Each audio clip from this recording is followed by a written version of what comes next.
Hi. Hi. What's up, guys? It's been a week since I brought the wife on the channel again. She's becoming a regular guest. Walk and talk. So you just got back from being out of town. Yes. And we're on day 70, not 70. No, I wish. We're on day 23 of 75 hard. How did you keep up with your critical tasks being on the road? Well, usually that's when people would like fall off, like, oh, I can't do it because I'm traveling or I have X, Y, or Z. You're not in your own kitchen. You don't have your own routine. So, well, I just decided that I was going to get up before everybody else, which is pretty easy because my family sleeps in a lot. And I just asked, can I borrow your house key? I'm going on a walk in the morning. And sure enough, I just set my alarm for 7 or 7:30, got up, took off walking first thing in the morning, and I didn't even get rained on. We were supposed to have, people were calling asking if we were okay in the hurricane. I'm like, what hurricane? I guess the news was saying that South Texas was going to be in a hurricane, but we weren't. We just had some rain here and there throughout several days, but we never got any rain down there. So that's what I did. I took off. On the first day, it sprinkled a little bit my last 5 minutes of the walk, so it was nothing. We had a tropical storm come through here. So we're in South Texas, right on the Gulf Coast, where they call it Hurricane Alley. So pretty much from June all the way through November is hurricane season. Our tiny water park is even called Hurricane Alley. Yeah, so that's when it's the hottest part of the year, and when it's the hottest, it's usually when the waters stir up and hurricanes start to make their way. So we had our first tropical storm blow through. We usually have several of those throughout the hurricane season. But I got to train in the rain 3 days in a row. So I think it rained more here than where I was. It rained here a lot. And the other day, what's the other day? Today's Sunday, so I think it was Friday. Friday there was like a little window. I'd already done both of my workouts. No, I'd already done one of my workouts, so I was going to go out for my second one. I was going to do a walk. And I said, oh, it hasn't rained. And it was like the sun was out. It was hot. I kid you not. Rachel was there. I walk outside. I go and I'm going to put the vest on. And it just gets dark like in 10 seconds and it starts pouring. Well, just in luck, because that's what you like. I was just like, man, look at that. So you kept up with your workouts. What about eating? Eating's usually a difficult part for people, especially.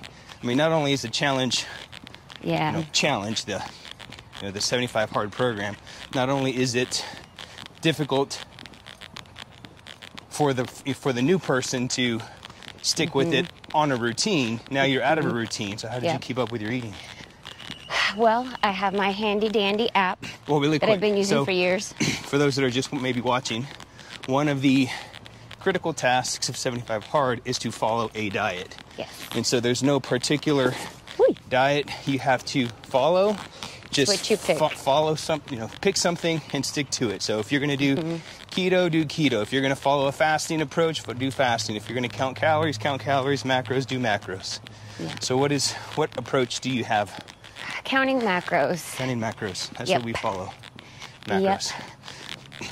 Well, really quick, I want to touch on, before she gets into macros, I want to talk about why I teach our students counting macros versus just focusing on total. Calories is important, but why we focus on macros? Well, macros allows you to have a more flexible diet. So macros, what I like about macros is we teach our students how to eat. We don't teach them what to eat, because we're all adults here. We all know what foods we probably should be eating and foods that we should not be eating. Okay, so when I say follow your macros, some people will take that to the extreme and they'll eat pizza and junk food. It's like, well, if hit my macros, we want to keep it as clean as possible. Okay, now, can you have some chips in here and that? We don't do that on 75 hard, but can you have some chips if you're following a macro-based diet? Yes, but you don't want, that's like a super small. You wouldn't be able to even do that daily. Component.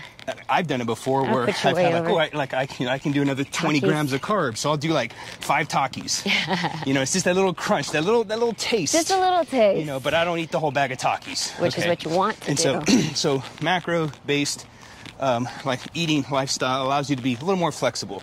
Number 2, this is a key component. So when you follow calories only, calories will dictate how much you weigh. Okay, so if you want to lose weight, you count your calories. Which I don't really care. Okay, so if you want to lose weight, calories will dictate how much you weigh.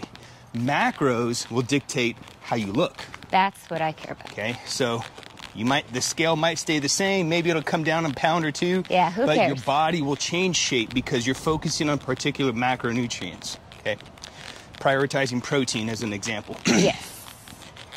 And then you have micronutrients. Micronutrients will dictate how you feel. So those are vitamins, minerals, getting your fruits, your vegetables in, your fish oils, your antioxidants. So those are things that you're not really counting, well, let me get this many micronutrients, but we want to choose foods that are dense in micronutrients. And so by eating a macro-based diet allows you to focus on quality foods that are rich in micronutrients, versus if you just follow a calorie-only diet, you can eat 1,800 calories of junk, but you're not getting dense protein, micronutrients, etc. So that's why we follow a macro-based approach, because it teaches our students how to eat, so it empowers them. It teaches them a skill set that they now can, no matter where you can go traveling and you can follow. It's a repeatable diet. Well, I find you could eat more and it's not super restrictive. And you can eat more. So if you're just going with the calories, you might just be able to have one meal and that's it. Yeah. So calories dictate how much you weigh. Macros dictate how you look, and micronutrients would dictate how you feel. So you're following a macro-based diet. Yes. Tell us about what your diet was like while you were in an inordinary time. Breakfast was pretty easy because eggs, just a whole bunch of eggs. If we've got any type of meat, throw it in there, eat it all, and that covers a lot of protein. So most people don't get in a lot of protein, so I try to start the day off with a lot of protein. That way I'm not trying to eat it at the end of the day. So that was my typical breakfast. And then depending on where we went, if we're at someone's home, I just try to load up on the protein. I said no to the greasy foods, the chips, the drinks, nothing but water. That's got to be difficult coming from a Mexican family where there's all kinds of sweets and sours and chiles and my aunt was making homemade tortillas, which I was able to have because I had my little app and I can have carbs, but I might have had 1 or 2 tortillas and that was it instead of 3 or 4. I might have had like a wheat tortilla and a flour tortilla on a different day. So that was helping out with the carbs and the calories. Like I said, and so if we went out to a restaurant, which I think we did every day, we went to at least one, I was just focused on meat and vegetables. Meat and vegetables. And if we were at home, I would just try to eat that. Protein and vegetables. I tried not to have any carbs because I thought we're probably going to end up at a restaurant later. Save the carbs for later. Save the carbs for later. Being strategic.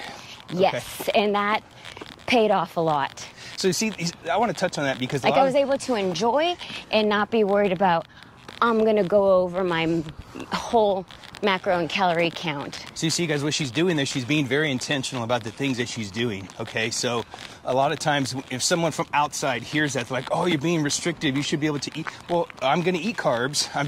I'm picking when I want to eat them, you know? So if you know that, well, I know that we're going to get together with a family or something like that, and you're probably there's going to be tortillas or things like that, move that stuff instead of early in the day, move it to the end. So she's backloading those carbs. So that way she still gets to be social. She still gets to enjoy things. And not be restrictive. So being strategic. Yes. Let's talk about protein really quick because a lot of people wonder, well, why protein? So protein is essential. Bottom line, without protein, you die, okay? Protein is the only macronutrient you cannot live without.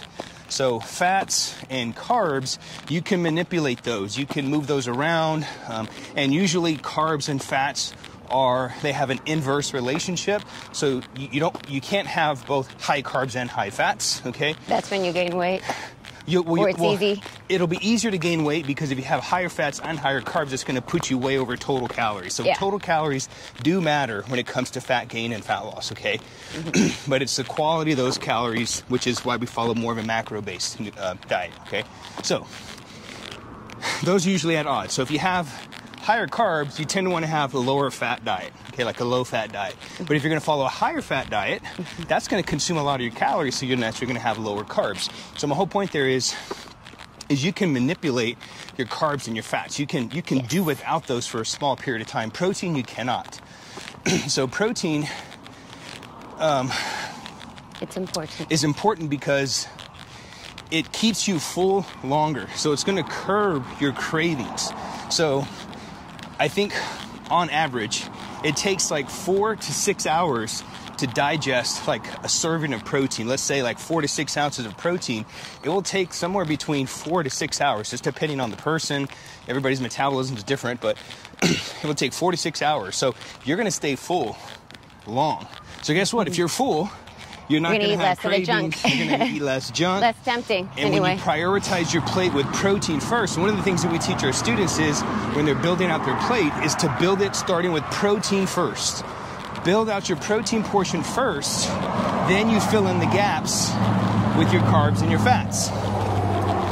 And so when you prioritize that protein, you're going to be full and you're not going to be, looking for little snacks here and there.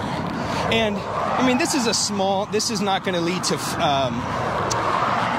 whole lot of fat loss, but it aids in it. It's called the thermic effect of food. So the thermic effect of food is basically when you eat food, your body uses energy to break that food down. Okay, so in a sense, digesting food burns calories. Okay. It's a small amount of calories. You're going to burn the majority of the amount of your calories when you're just moving around, when you're resting. That's when you're going to burn the most of your calories, okay? But protein has the highest thermic effect of food, meaning because it's working for 4 to 6 hours to break that food down, it's using a lot of energy. So you got a little double whammy there. It's aiding in your caloric expenditure because fat loss is if you can expend more calories than you take in, that leads to fat loss. Okay, so that's why we have our students prioritize protein first when they're building out their plate. Okay. Yep. So she kept up with her diet.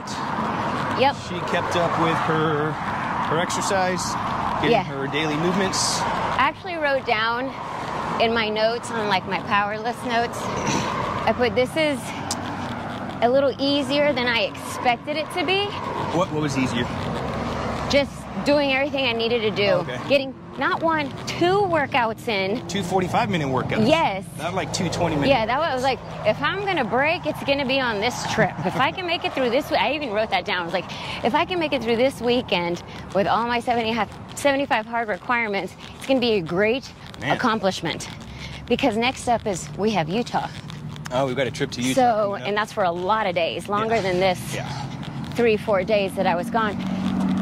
And so I wrote that down, and I also wrote yesterday, it's been easier than I expected because I think my family now is more used to me and my health stuff. Yeah. Because years ago, it would have been, what are you going to do? You're going to work out, or you're not having a drink. We had a wedding like the first week we started. Oh, yeah. And so all my cousins and everybody, and so, I think we mentioned in the last video, shot of water, cheers, and, that type of stuff. So, but it was a lot of like, oh, okay, and Brianna, can you eat stuff from here? So we'd look up the menus. My cousin, she's always like, oh, let's go here for brunch. Let's go here for lunch and here for dinner. So I'd look up the menus. 1, can the kids eat something there? We've got one picky eater. So it's like, what's there? Okay. And then what can I eat? What do they have? So if it was a lot of like light stuff, I was like, no, I need something that's got big protein meals with, like I said, protein, vegetables. At restaurants, that was my plan. Okay. So I can't do this light stuff. We went to a place for brunch and it was very good. And I got an omelet and it was, like I said, it was very good. 2 eggs, a big ol', like a brunch salad. It was very good. I didn't think I'd want salad on the side of my eggs, but it was excellent. But I left hungry. I was like, I can't have 2 eggs and prosciutto. I need more. Like, I'm used to eating a lot more. But yeah, looking up at the menu ahead of time and kind of having an idea, okay, I would like that, I would like that, I would like that. And that way, and I program it into my app that helps me track the macros.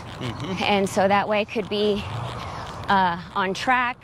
And I took with me 60 grams of protein powder per day. Look at you. Because usually I might need to fill in the protein, especially because I used to be the opposite of this, but now I'm not really a breakfast person. It's like it's too much food too early. That's with like me going to work. If it's a weekend and I can sleep a little later, I can have like a breakfast, but when it's during the work week, it's like, oh, there's only so much time, especially now with doing a workout in the morning. It's like, shoot, if I have some food, it's just too much for me and I feel full too early in the day. But I took protein with me because I tend to have some sort of protein shake, whether it's 1 scoop or 2 scoops. So I just took 2 scoops for every single day, and I had to do that like on 2 of the days. And the other days I was able to hit my protein with actual food, which is what I prefer doing. So something you said that I was prepared. There's something you said there that stood out to me that I want to address because I know a lot of people watching may be able to resonate with this and with what you said was your family at a certain point started to, they began to kind of like accept, okay, this is Brianna's lifestyle. She's gonna, choose healthier options. She's not gonna enjoy. So we're gonna pick restaurants that would not just cater to Brianna, but that have options that she can enjoy. Yeah. Versus like going to places that the food just it's just straight up fried. There's like no healthy options. Yeah. Like going to like a fried seafood place. Yeah. They know that Brianna wouldn't be able to, enjoy that kind of thing. Or a super greasy taqueria. Yeah. So I want to address that. So a lot of people will have this mindset of, well, I fell off my diet or I couldn't do X, Y, or Z because I just had to eat the food that was there. So then I couldn't stay on point with my goals, with my eating. So there's this story. I don't even know if it's a story. Parable, I don't know. There's a story that's called The Rock and the River. You ever heard The Rock and the River? Yes. Okay, I've told this before. So here's how The Rock and the River goes. You're either the rock or you're the river. So imagine a big boulder, like a big rock, in the middle of a river. If you're the river, if you're the river, you're going to kind of conform your life around the rock. You're going to be pushed and pulled, and you're going to go in all these different directions. Where are we going? We're going to go this way, make a left. Okay. Do you want me to go on this side? No, you're fine. You're going to be pushed and pulled in all these different directions. So if you're the river, so that's the tide of life. That's where life happens to you. I talk about this a lot on the channel. This is the path of passivity. This is where life happens to you, and you're not in control. You're a victim, basically. Like, oh, I just got to do whatever happens here. Or you can choose to be the rock, and you plant yourself like, okay, this is what I'm doing. I'm not moving. I'm not moving. This is the decision that I've made for my life, for my health, this is where I stand. Yeah. And if you can choose to be the rock, the river will move around you. The world will move around you. And this doesn't mean that, oh, you're going to be the center of everybody's attention, or, oh, everybody's got to do what I'm doing. Do what I'm doing. No. Yeah. But circumstance and excuses will start to just get out of your way, and you won't encounter a lot of those things. So I had this happen to me as well. So when I was getting serious, switch sides. Okay. I'll go here. When I was getting serious with my health and my fitness around like 2005, 2006, I started competing a lot. I was like right before I met you. Yeah. So I was, I was looking good. I kind of, I took care of myself, but I wasn't as intentional as I am, going in after 2006. So did you have youth on your side? I had youth on my side. When you're like when you're 25, you're like bulletproof, and you can just a little bit of effort goes a long way. Whatever you want, and like, if I don't eat junk food, one weekend, then you trim up, So right around 2005, 2006, I started competing in jiu-jitsu. I was a purple belt at the time. Well, in order to make weight classes, I had to start paying attention to my diet. I had to start being intentional about what I was doing. And so when I started doing that, I started like, okay, I'm going to be on point and strict my diet 6 days a week. 1 day a week, I'm going to allow myself to indulge into whatever it is that I enjoy doing, and then right back on track. So your gallon of ice cream? Yeah. So like 90% of the time, I was, staying on point. And what happened was, family events, my sister, my family would invite me out to places, and I go the extreme. I'm like, I'm not going. Yeah, I was going to say, you probably just didn't go. I'm not going because I'm going to be tempted with whatever's there. And I didn't even drink then, but I'd be tempted to getting the French fries, or I'd be tempted to getting, the greasy cheeseburger with bacon or something like that. Yeah. So I was like, I'm not going to go. I don't want to even put myself in that environment. It was too tempting for you. It was too tempting for me. So guess what happened? Eventually, they started doing what your family did. They're like, hey, it started this way. It was, they just stopped inviting you. We're gonna go out this place, but it's like on a Thursday. I'm like, my free day is like on a Saturday or a Sunday. Like, I'm not gonna do that on a Thursday. And so they would meet up at random times throughout the week, like, Thursday night or Friday night. And I'm like, I'm not doing that. Well, guess what they did? Like, hey, we're gonna get together, but this time we're gonna get together on a Saturday. You said that's your cheat day. That's your cheat day. I called it my fat day. That's your fat day. So we're doing it on this day so that way you can come and you can enjoy whatever's out there. So they kind of adjusted to where I could also partake in what they were doing. And then eventually it was choosing healthier places during the week. So if they did invite me somewhere in the middle of the week, they're like, hey, we're going to go here, and they've got, steaks and, they've got better options. Yeah. And my whole point there is once you make the decision to be the rock and not the river, the world, circumstance will start to move around you, and the world would just start to get out of your way so you can stay on point with what you're doing. And that's kind of what happened to you there. Yep. Good job, Brian's boy. Thank you. Okay. What else do you want to touch on? Oh, you know what? Okay, we'll close with this because it's going to start getting dark. Did you miss me? Yes, I actually did. I was like, what am I going to do with all this time? I even messaged my friends, Rick and Nathan. I was like, hey, what are you guys doing? It's like 12 o'clock on Saturday. They're like, why? I was like, because my family's gone. I don't know what to do. My family's gone. I don't know what to do. I've got like 8 hours of free time. So I ended up going to Adoration, and I went to Visual Mass. Oh, nice. But I want to talk about the power list. Oh, yes. I made the kids keep up with it. We'll close with the power list. So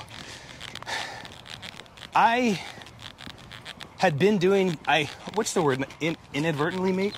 I had inadvertently been doing the power list. Kind of on your own? Kind of on my own, but not... You didn't know that it was called I didn't know there was a thing called a power list. So Andy Frisella has this thing that he calls a power list, where he writes down 5 critical tasks that you got to get done every single day. Mm-hmm. And when you complete those tasks, you get a W. So you win the day. And if you miss one of them, you lost the day. Mm-hmm. And it's all about collecting and snowballing your wins. And when you win multiple days, when you win 3 days in a row, what's that called? A winning streak. Ah. Right? And then you win a week. Right. If you can win the week, you can win the month. When you win the month, you win the year. When you win the year, your whole life just changes. Mm-hmm. So I had been doing this, my own version of the power list, but I would just write down 3. Mm-hmm. But I segmented them into 2 types of tasks. Mm-hmm. The first 3 tasks I'd call them core. So core would be 3 core tasks. And these are tasks that are designed to move my life, move my business forward. So write content, YouTube video, edit, get stuff out brainstorm on time. New products and services, like stuff that's going to move us forward, okay? And those core tasks had to be done before I get to the next set of tasks. And the next set of tasks, I learned this from Brian Ward. Shout out to Brian Ward. I think he's in like Bernie area. Oh. I learned this from him. And he talks about FTA tasks. FTA tasks stand for feed the animals. Think about animals on the farm. If you don't do the basic maintenance of feeding the animals die. You're not going to have chicken. You're not going to have eggs. You're not going to have meat. So feed the animals are like the little maintenance tasks, like follow up with this particular customer. You know, go do some networking. Stuff that you need to do. Things that you like, just kind of like administrative type tasks. Because without those administrative tasks, other things start to fall apart. Yeah, okay? Nuts and bolts. But here's the thing. Those administrative tasks, a lot of people will do the administrative tasks to avoid doing the core tasks. Yeah. You know, as an excuse. Well, you know, I did something. I need to wash my gym clothes first before I work out. Wrong. Just go work out. Like your feet. Who cares what you wear? Like the FTA to make sure that do the laundry at another time. Oh, I got to clean my office first so I start working out. You're delaying, you're procrastinating. Okay. So it's easy to get trapped in the FTA tasks as a form of procrastination. And what that work is called is busy work. You're busy but not productive.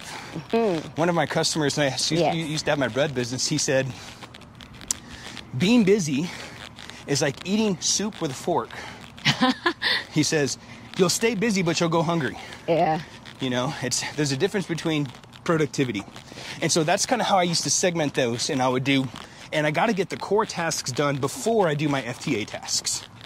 Okay? Checking email, responding to emails, those are administrative things. So I did that for a long time. And then I learned about Andy's Powerless. I'm like, oh, Andy's doing the same thing, but his is a different concept. His is about winning the day. And you do 5 tasks. 5 critical tasks, and they could be anything. Now they're not do your laundry. These are tasks that are going to move your life forward, and they're tasks that don't come natural to you. Like if working out is not a normal habit for you, that would be one of your tasks. Get my second 45-minute workout in. You know, and then once you do it for 21 days, you know how they say like 21 days you start to form the habit. Once you do it for 21 days, you take it off your power list and you make room for something else. So the goal is always winning, always making new room for improvement. So I started having the kids do these 5 critical tasks. It's like I want to teach them this discipline now when they're 12 and 8 years old, because that is a skill that they'll be able to take with them. Our new teenager is getting very lax about stuff. Yeah. So as they enter into the world and mommy and daddy aren't there to make sure that they're doing the things they need to do, they've got that discipline built in. So I've been having Brianna and the kids do the power list. And I made them pack it. I said, you're going to take your power list with you. You're going to do it every day. And of course the teenager's like, oh, I don't want to do, you know, so it's teaching her, hey, just because you're going out on vacation or you're going to go for a trip doesn't mean the world stops. Your tasks do not end. And I knew they'd have the time. You know. So, but the little guy's been impressing me, man. He gets he gets those 5 critical, and we help him pick. He's very competitive. We help him pick age-appropriate, tasks, And right now it's more about picking something and just doing it. The consistency of doing it. So anyway. We're not too critical. How did the critical tasks go? What he's doing. While you're out of town. Good. I had to remind them to do it, of course. And I said, all right, get going, get started. And then, the little guy, he's like, oh, yeah, I'm going to jump on it. He's all about getting it done early. He gets them done before he does anything else almost. Yeah, he's been really good. And then as the day went on, I would tell them, you don't have to do them all right now, right away, as soon as you wake up. I said, but you need to work on your list. Yep. You need to write your list. I said, and maybe you can do 1 or 2, and you can do the rest later in the day. And they go, oh, okay. So they were okay with that. So periodically, I would just remind them, hey, how's your list? Have you done all of them? Do you need to do another one? So I would just check in whenever it would pop into my head, especially as I would check up on my own. But I would try to get mine done early before everybody else was waking up. I'd go on my walk, come back, work on my list, check them off. And but they did it. I lost the day yesterday. Oh, you did. So I've been doing it about a week or so longer than them. And I only had one critical task to do yesterday. It wasn't even a critical task, but it was like, I should get this thing done. And I fell asleep. I fell asleep early yesterday, and I woke up and it was like after midnight. And so anyway, I lost today. I lost a lot in the beginning. That was painful. I was having trouble identifying tasks that qualified. I was like, laundry needs to be on my list. But anyway, I'm getting better at it. I'm doing much better. So to close out, what have you learned so far? 23 days into 75 Hard. What have you noticed change about yourself in the last 23 days? That's some pretty significant consistency. Most people quit anything after like the first 3 days to 7 days. If they're starting any kind of exercise routine or diet or anything that's requires discipline and commitment, most people quit after the first 3 to 7 days. You're 23 days in. What have you learned so far? Well, I think today was actually the first day that I hesitated to get up. I set my alarm for 7:30. My body woke me up at 7:15. I thought, maybe I'll just sleep a little later. I'll go walk a little later. I've got the time. No one in this house is going to be up in the next hour. All the excuses. So, Andy calls that the voice. Yeah. And then I was like, well, let me think about it. Well, I think I fell asleep, but my alarm went off again because I guess I snoozed it when I hit it.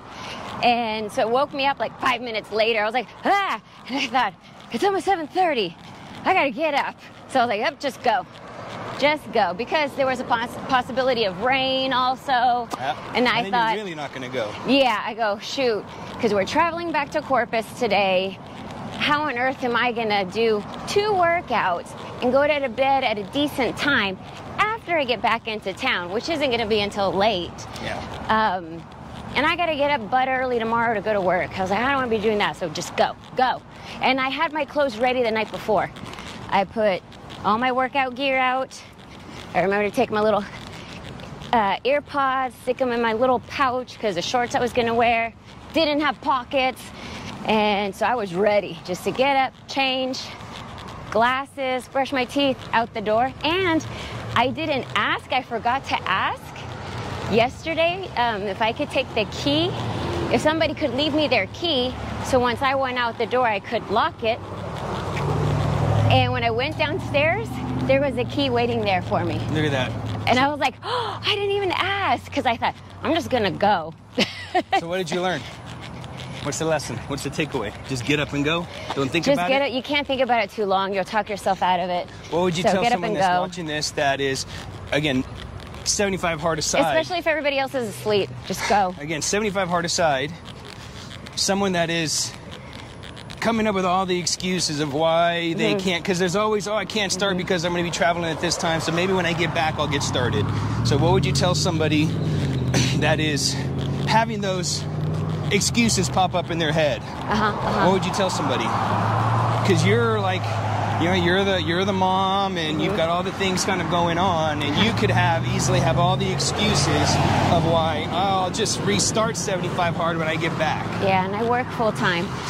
Something's always going to come up. There's always going to be a challenge, and so you might as well just go and do it. So what if you have to go without some sleep one day? Just, you'll catch up on it, go to bed earlier another day. And, well, if I'm talking to the ladies, something once I did your 12-week program last time, I had to tell myself, sometimes I'm just not going to have time to wash and dry my hair the way I want after a workout, before going to work, before going, I try to look good for the Lord, so I try to have super clean hair for him. But like if I'm meeting up with friends, which is extremely rare, but if I'm leaving the house and going somewhere, I just have to tell myself, or ask myself, do you want to keep making progress and look and feel great? Or do you want to go and have clean hair and not exercise? And really, who's going to know how clean my hair is except me? Yeah. So sometimes I do a workout and I wash my body and I don't wash and dry my hair because there's no time, because I got to go to work. or I got to do something. So those things I used to not do. So I was like, well, I can't work out before work because I'm not going to have enough time to do the workout and wash and dry my hair the way I want it to look. All kinds of excuses that would come up. But that was actually a big reason for me not to do workouts. To do in the morning. Or even in the afternoon. Oh, I can't because we're going to go meet up for dinner with so-and-so and so-and-so.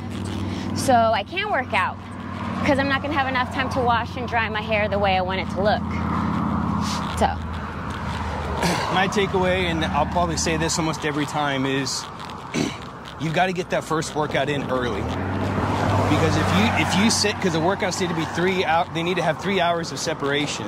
So if you think you can, well, I'll work out, I'll do my first workout when I get home, you're gonna be going to bed. No. You're gonna be going to bed at midnight. Especially if you have kids, there's no way. They've got their own activities. They're always interrupting. You're gonna be going to bed at midnight. Yeah. So if you get home and you do your first workout, you get off at 5, you get home, you start working out by 6, you're done by you're done by 7 o'clock. You can't start the second workout till 10 o'clock. Yeah, so nobody wants that. You're going to be working out till 11. So you got to get that first workout in early. And what is early? Well, if you work full time and you have to go to work by 7, then that means you need to get your butt up at 4 o'clock in the morning or something like that, and just get after it. Well, we did that when I had to take you to the airport. What were we, on day 3? It's like, well, I guess we're working out at 4 in the morning. Yeah, we started on a Sunday, and I was flying out on Wednesday, so we're on day 3. So I had to fly out at 6 a.m. And so you got to get to the airport at least an hour before. So we were on the road by 3:30. We got back inside by like 4:15.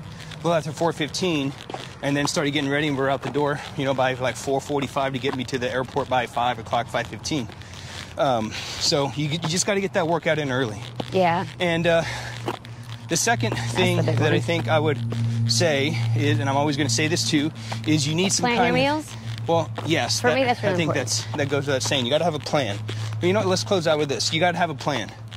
You got to have a community. Just in general. What's the saying? It takes a village. Yeah. So you need a community. You need some kind of support system because you're doing 75 Hard as an example. You're doing it on your own. And so you need someone that can support you. So if you need support that's true. With your health and your fitness, hey, we do that. Yeah. Because I want to say, if this video helped you out, number 1, be sure to subscribe to the channel. Number 2, like the video, turn on the notification so you can be notified whenever we release new videos on basically how to become the strongest and most elite version of yourself.